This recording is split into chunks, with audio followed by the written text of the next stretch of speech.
Myself D.Jyothi, Assistant Professor, Department of Data Science, MLR Institute of Technology, Hyderabad. Today I am going to deal a subject data analytics using R. These are the topics we are going to cover today: introduction to R features, installation of R, mathematical operators and vectors, assigning variables, special numbers, inbuilt functions in the R. So these are the features of R programming. R allow branching and looping as well as modular programming using the functions.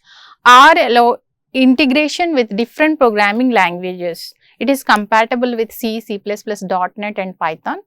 R having extensive community of contributors. It is having 9,000 above libraries are there contributed by the community. These are defined for different domains. These are the ready libraries. We can use and make use of these libraries for our projects.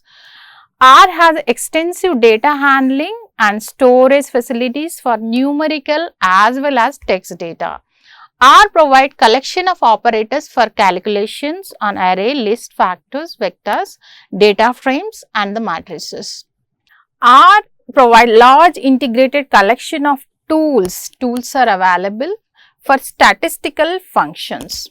So, why the statistical functions? When we are dealing with the big data, so we do the calculations by using the statistics. R provide graphical facilities for data analysis and can show results in soft as well as hard copies. R is an integrated suite of software facilities for data manipulation, calculation and graphic facilities for data analysis and display. Installation of R. Here the installation of R, it will support 32 and 64-bit Windows, and you have to download a version R 3.2.2 or above versions for the R Studio.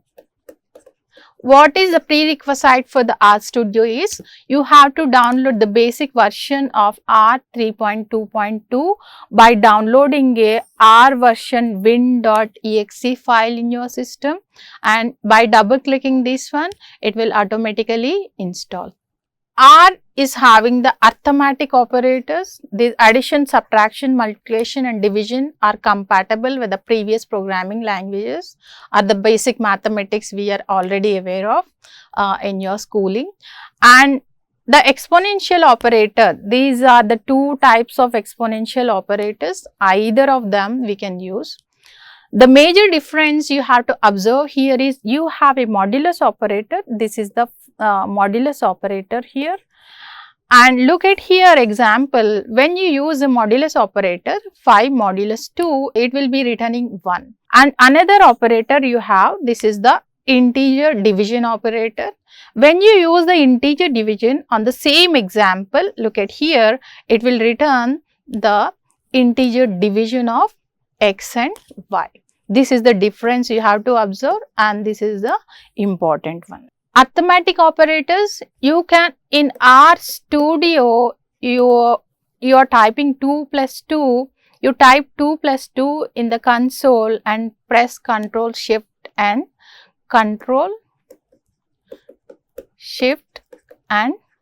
enter. If you are typing, this is the first one. If you are typing it on the console, you just you just type it and directly you will get the answer. So you are applying a plus operator, you will get the result immediately. You are applying a subtraction, you will get the result immediately. Same with the multiply and division also. This is the squaring operator you have to use. Look at, you got the 4 as an answer. Another way to square is you can use this operator also for squaring. You have the relational operators, you have less than, greater than, less than equal to, greater than equal to and not equal to. These are the operators you have. Look at the example, we are assigning x equal to 5 and y equal to 7. And when you type, you want to know what is the value stored in x, just type x and press enter, it will display 5. Same with the y also.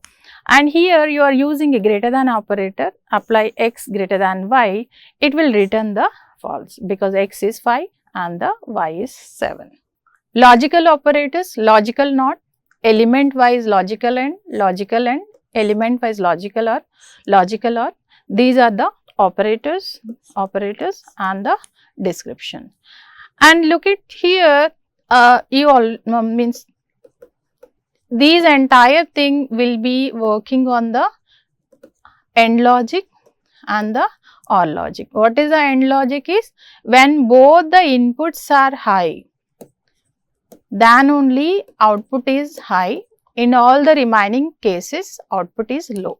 Where OR logic is when both the inputs are low, then only output is low. In all the remaining cases, it is going to be high. Depending on the Boolean logic gates, these logical operators will work. Look at here, we are using an AND operator, true and true. It will be true only. True and false, it will be false only. True or true, it is true. Vector. A vector is a list of items that are of the same type. You have to remember here the same type. Same means you can have a numeric vector, complex vector, float vector and a string vector. You can have all, but it need to be a same type. Another point you have to make here is, if you are having a numeric value and you are writing true or false in a vector, so what happens is, if you type like this, you won't be getting any syntax errors. Syntactically it is right. But what happens is, a coercion will be done. This string value will be converted into a numeric value. This will be converted into true. These will be converted into true. This thing you have to remember. This is an important point here. And vector, while defining a vector, it need to have a C function. With a C function only you can define a vector. Look at here, you are defining a vector, a numeric vector. You are storing this vector in a numbers and you are using a C function here and you are writing the numbers. When you print this one, you will be getting 1, 2, 3 as the answer. Another one is string vector. Again you have a C function and you are defining some strings here. When you print, you will be getting the string as an answer. And here you can use a sequence when you define a vector, because in big data we will be dealing with large numbers. It is difficult to type all the numbers. So we take the help of sequences. So 1:10. It will be, means 1 will be moving from 1 to 10. This is the output of this vector. Same you can use the float values also here, 1.5, 2.5, 3.5, 4.5, 5.5 and 6.5. 1.5 will be moving from 1.5 to till the 6.5. And the logical values, you can have a vector with the logical values, true and false values. The same thing, we are taking a string vector here, and this length is a built-in function. What it will return?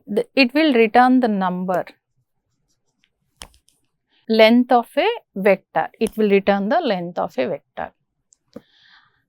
And one more built-in function we are using here is sort.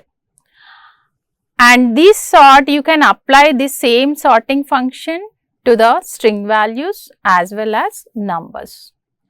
So string will be sorted and numbers will be sorted. I will take the numbers. Output of this one is 2, 3, 5, 7, 13 and 20. The same, these will be sorted in the increasing order. You want to go for the decreasing order, you have to specify one more tag, decreasing. So how to access the vector elements? You are defining a vector. In first index, the first value will be stored. This is the second index and this is the third index. I want to access the first index.